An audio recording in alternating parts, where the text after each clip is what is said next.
Hey everyone, I've noticed there's not a lot of Series X coverage analysis of games, so I thought I'd take a stab at it.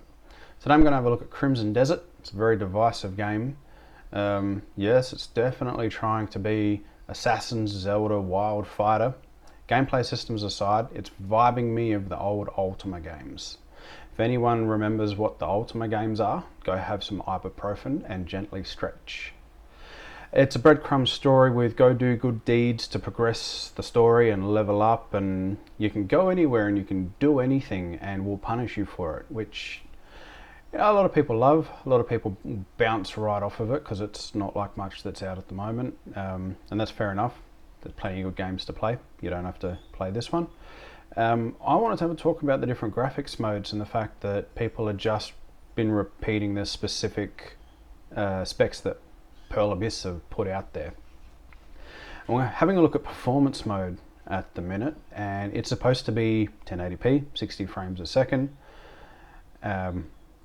What it actually is, it's a 1080p target that I've never seen it hit. It's just doing dynamic resolution scaling. I found a pixel counting app that you upload screenshots to in your phone, and it can calculate the native resolution, and almost every single shot it's come up at 831p and obviously upscaled with TAA. A lot of people are disappointed with how it looks on console because Pearl Abyss had been using just PC footage and saying there's no upscaling in their footage, and it runs fantastic because it's a custom engine. But we did get what we get on the modern consoles typically, is a dynamic 1080p, 60 frames a second. It looks fine. It's got the typical TAA shimmer. It's a bit soft, but it's got so many systems running under the hood of this game that most games can only dream of, like ray tracing, fully loaded in open world, parallax occlusion mapping on just about everything in the game, huge physical inventory system, large amounts of really incidental destructibility, and it's a fighting game almost. You got move sets, and it's just great. In terms of gameplay systems, it's really deep. If you don't mind, I don't mind the look of the performance mode. It looks very similar to everything else that's out on the PlayStation and the Xbox at the moment in terms of visual quality, but it's got a lot more going on. If you're sitting back on the couch and watching it from a distance, I think it's absolutely fine and acceptable.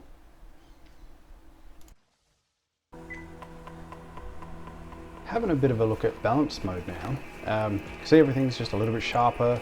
There's also now the classic FSR3 artifacts, which I'm not a big fan of. This mode's supposed to have a target of 1280p, and with the DRS, most of the time it's coming in at just on or just under 1274p. This mode runs at 40 frames per second, which is fine on an LCD TV, but feels choppy on my LG B5 OLED. It's probably the best looking mode because it's very consistent with its DRS and stays at this sort of sharpness even in high demanding scenes. If you've got a 120 Hz display panel to play this on, this is probably the best way to do it, but not for me with how choppy it feels. But that's just my opinion. Now coming in, having a look at quality mode. This mode is definitely punching above its weight and missing. Its base target is 1440p with a much higher level of lighting, but with the dynamic resolution scaling, it can hit 1440p at 30 frames a second, but when things start to stack up on the screen and in heavy shots, it drops right down to 720p and just looks very pixelated. The Xbox can't handle the high ray tracing load of this setting, and it's probably not the most consistent mode to be using. I've seen other frame rate analyses, and this mode still gets some frame rate drops, so it's just, in my opinion, I wouldn't bother with quality mode. Here's a quick little look at all three modes side by side. As you can see, the only real difference between them at a glance is obviously the softness in the performance mode. They look roughly the same between balanced and quality, except for that lighting difference. You can see much better quality shadowing on the trees, but that 30 frames a second and that dropping of the dynamic res, I really don't think is worth it. But you know what, to each their own.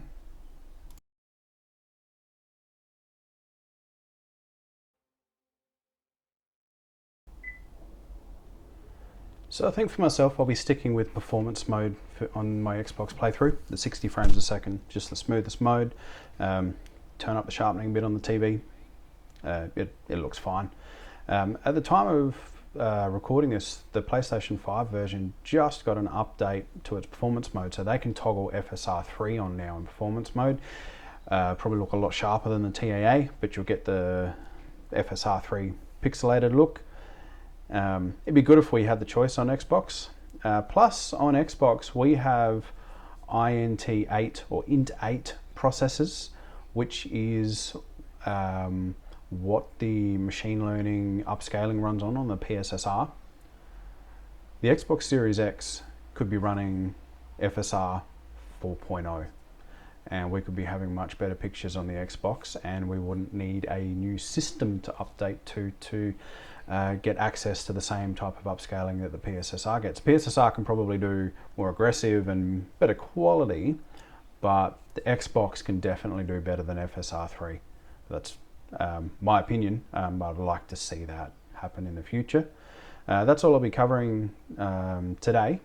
Stay tuned on my channel for a few more technical analyses. I've got the physical copy of Resident Evil 9 coming in the post today. Very keen to have an actual look at the resolutions on that and how it achieves. I've seen footage of it. It looks really good on the consoles. I played it through on the PC twice and it's a fantastic looking game. Really curious to see how it stacks up on the Series X. I've got a couple of monitor reviews in the pipeline, and I might also have a C6 coming, which I'll be definitely reviewing on this channel. It'd be great if I could get my sub count up to monetize my channel again. I think my C6 review will go off because I'm a gamer and I have much different points of view on how things look than the professional reviewers with their colorimeters and their LUT meters.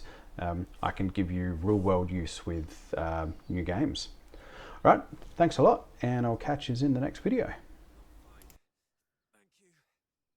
It's not the first time those bastards have laid into me. Things had got so bad, I was ready to pack up and leave. But they got what was coming to them. All thanks to you. Where are you headed then? Truth is, I'm also headed to Hernand. Can I